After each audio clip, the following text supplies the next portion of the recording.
Hey everyone, welcome back to OCD Recovery's YouTube channel, where today I'm going to talk about jumping the gun on recovery. And what I mean by that is being 3, 4, 5, 6 months in, 12 months in, and it's amazing the progress you can really turn your life around in 12 months. I mean, I was exponentially better 12 months in from, let's say, when I started to really put the work in. So about 7, 8 months after I met Rob, because I didn't take it seriously for a while.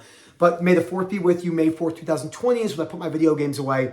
So how did I feel, May 4th, 2021? I felt exponentially better, but I was still quite stuck. And it's so important for people to realize that 6 months in is very early. 12 months in is still pretty early. 3, 4, 5 years in is a good amount of time working in recovery. It doesn't mean you're going to be stuck just like you were on day 1 through 30 when you're 3 years in. But to say that you're going to be bulletproof still at 3 years in is not true. You might have some spikes here and there. They might not latch as hard, but many people, understandably so, especially when you start feeling good. When I was feeling on my absolute lows from the mental hospital and around that time, I can't tell you how many times I thought, I'm good, I don't need any more, like I've done so well. And I was so disillusioned by how early I was on this journey. And because the world is moving so fast away in all these like false dawns or false senses of your security, and on the webinar the other day, I was talking about we don't even have a dislike button on YouTube anymore for like 4 years. I mean, how ridiculous is that? I mean, people don't like you. Not everyone likes me. Not everyone likes you. Not everyone's going to think you're good looking, no matter what. There are people out there that, like, this is a really important thing to talk about, because it's this whole idea of getting quicker, better than you are, than not basing things in reality. You could be what you think is the most attractive person, and there's going to be people that think you're ugly. Because they're like, I don't like people who are that materialistic, and I don't like people who are that into themselves, and they think you're ugly. There are people out there that have $1 billion, and there are a lot of people that don't like billionaires. A lot.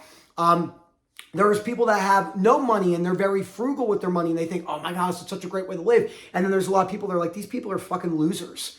So we live in this world of false realities, in the sense of we want things to be easier than they are, and we want things to be rainbows and butterflies. And this is one of the biggest problems over the last 30 to 40 years that has progressively gotten worse with technology and just like very coddling tones. There's nothing worse for a human than a constant coddly tone, especially when you're an adult. If you're an adult and you're getting help for someone, because remember, when I'm giving compassion, empathy to someone, I work with people who lose loved ones, they died in maybe car accidents, or their parents died of cancer, or any work, they lose their job and they foreclosure.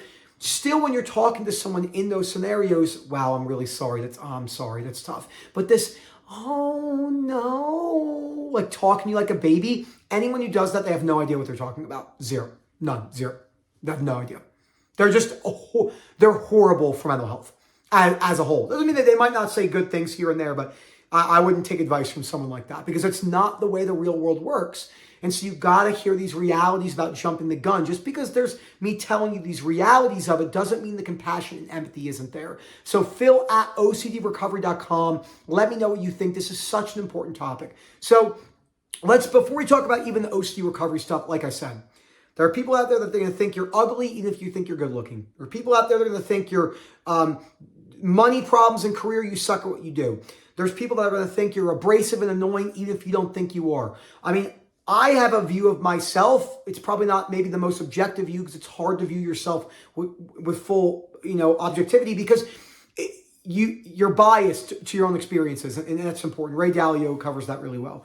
I do like quoting Ray Dalio, because I think his book Principles is an incredible book once you're done with the books on the reading list. So getting other people's opinions are good.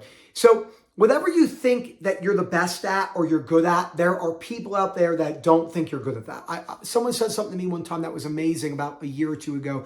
They said, there is no you. This is great for existential and solipsism sufferers. There is no you, because 100 different people see and view you in 100 different ways. So there isn't a Nick. There's your experience of Nick. Then there's hundreds or thousands of other people's perception experiences of you. So it's completely subjective. Such a cool thing to think about. I love that, because it's the truth. A lot of people are not used to my personality. When I moved to Colorado, a lot of people, I mean, and I've calmed down quite a bit, which is hard to imagine. I mean, the New Jersey New Yorker, I think the way that I was raised was incredible. I was raised with a lot of tough love, raised by a mother from Brooklyn. How you doing? Bada bing. And, there was no third place trophies, which I love. If I got third place, I'm like, yeah, my mom wasn't like, you're a winner. My mom's like, you fucking suck. So, and it has its own problems. That's why I'm not saying you have to do that. But this, like, everyone's included. No, not everyone is included. This is ridiculous. Most people suck at most things. Very few people are good at things. Most people are not good at business. Most people are not good looking in modern standards. Most people do not have great genetics, but they want them so bad they take steroids and do all these things and they die of 40 of a heart attack because they didn't have the original foundation for it. Most people can't handle, just the reality of it, most people can't handle working 12 to 14 hours a day, 7 days a week for 10 years. They don't have that inside of them.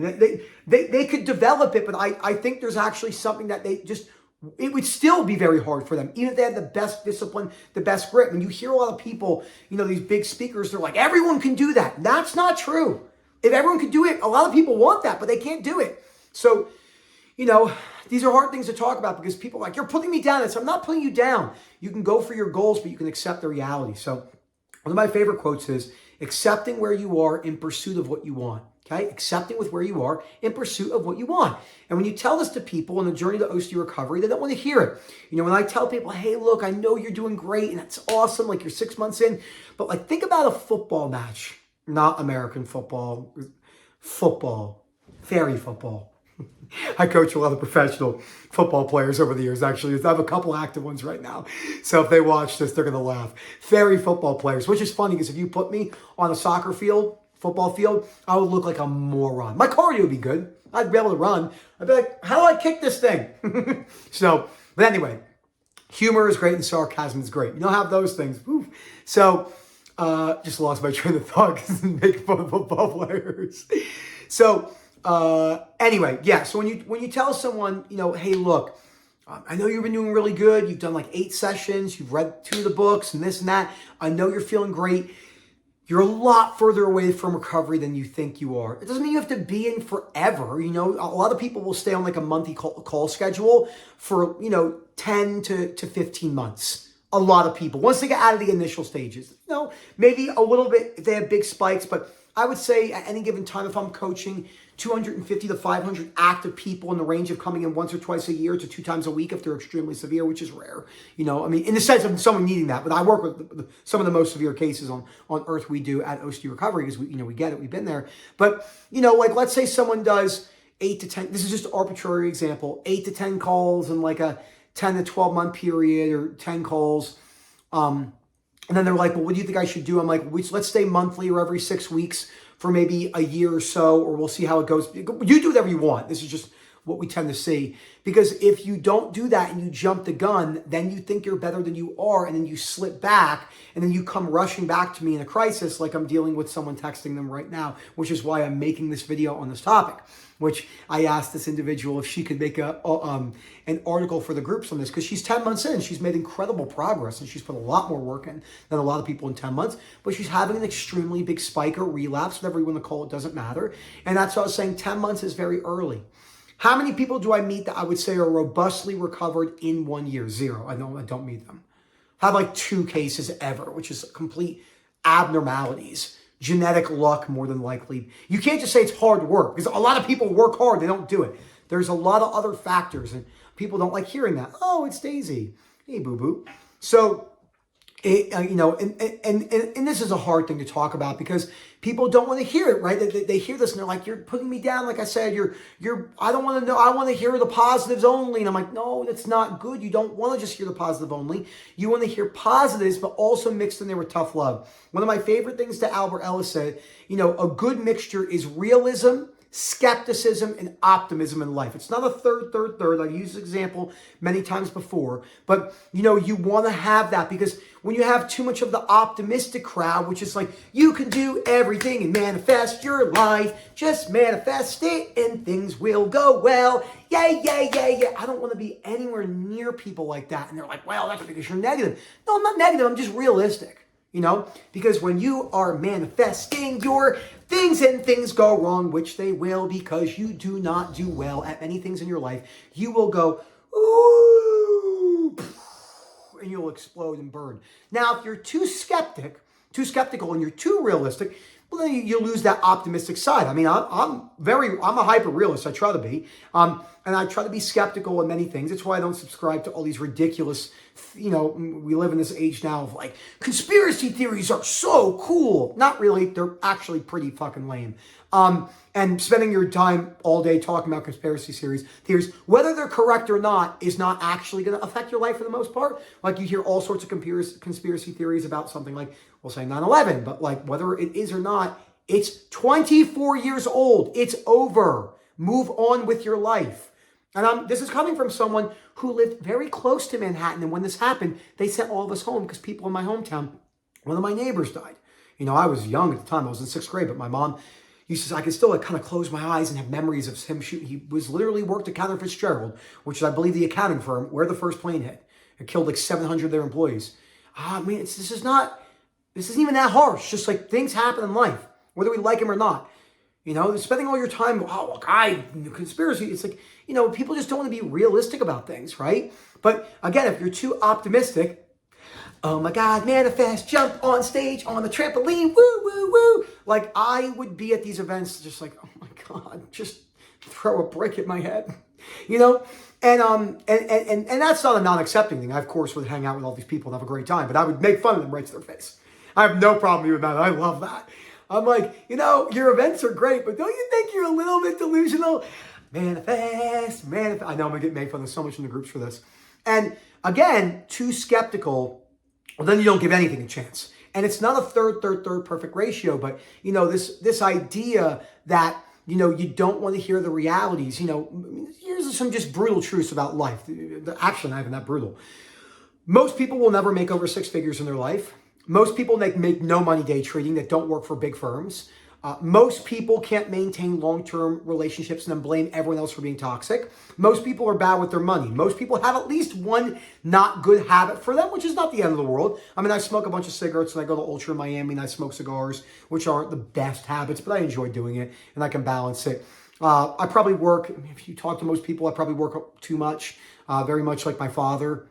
You know how attorneys are. They just, work, and he died at 60. But it works really well for me and my wife because she runs our business together while I help Rob run OCD recovery and then, kind of work in my own business as an employee, which is interesting. But it's a lot of work, and, that's not the best habit. I'm not really, as Erica says, you're not the best at taking time for yourself, whether you want to or not. It probably would be beneficial. And these things that people just don't want to highlight their flaws. And OCD recovery is no different. That's why people jump the gun. That's why I used all these different examples. And it's so easy to jump the gun in that way. You want to come up here? You want to say hi? Come here. Oh my gosh, come here. Oh my gosh, come here. Okay, there we go. There we go. There we go. There we go. Boo, boo. Good kisses. She'll do that for hours, by the way, literally. So the main thing I want you to think about with this video is it doesn't mean you can't celebrate your progress, but you probably want to be realistic about where you are on the journey. And if you're under 12 months in, you're still fairly new. Even if you've read all the books, I get this all the time. I had someone yesterday from Finland. We're having a great conversation. They came in, they had read all the books, all 6 done. And then they said to me, ooh, maybe I'm not as far in as I thought. I said, yeah, because it's hard to see it from the bird's eye view. I mean, I coach thousands of people and I work with people all day long, thinking about their belief systems and making recommendations on their behaviors and talking about other things in their life. So it's hard to see. I always use the example, if you've seen Black Hawk Down, when they're on the street in Mogadishu, they can't see where they're going. And the helicopter people are like, make a left here. And then they're like, I can't go there, and they could see things ahead of time in real time in that way. And that's what I try to do with people when I coach them. So it's not the fun part of the job, but, teaching people and making recommendations of how they can become more rational, I think is a very important thing. And that's why people come in to see us, because of the recovery process itself. Okay, I'm going to put you down. We're going to say bye-bye. You want to say bye-bye? You can say bye, people? You're going to say bye. Hold on, so let's do it with Daisy. I'm going to manifest all my dreams come true because I am delusional. and things in my life are gonna always work out. She's like, stop doing this. Go ahead. So, gotta have some fun here. They would make fun of me too, which is fine. You know, God only knows. I mean, people talk shit about me all the time. It's just part of the job. You know, this kid's too hyper. I don't want to go to him. Or I love that he's hyper like that. Or I like that Nick's a realist. I don't want to go to because he's too much of a realist. That's too much. I'm afraid he's going to give me too much homework. So, you know, can't please everyone. So, Phil at OCDrecovery.com. Let me know what you think. And as always, enjoy the rest of your day.